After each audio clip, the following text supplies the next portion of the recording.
the Hanoi Match Textile Factory and the Gia Lam Train Factory, once major industrial hubs and the pride of the capital, have been vividly brought back to life by a group of architects through the Hanoi Ad Hoc project. Through this initiative, the group aims to present to audiences a panoramic view of how Hanoi's urban landscape has formed and evolved. Let's learn more about this project in the following report. A bustling shopping mall in the heart of Hanoi, once a mechanical factory, and before that, it was the Hanoi Match Factory.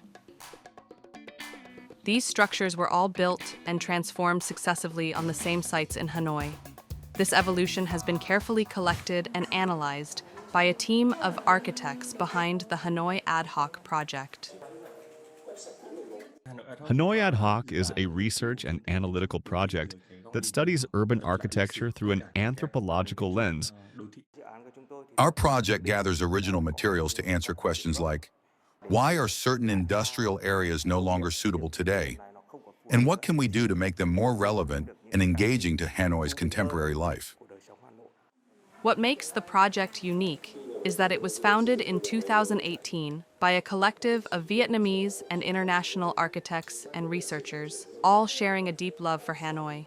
The research on Hanoi tends to be more focused on iconic areas, but as far as I know, there hasn't been much research on history and the industrial heritage of the city. This research project has allowed me to get an understanding of a dimension of Hanoi.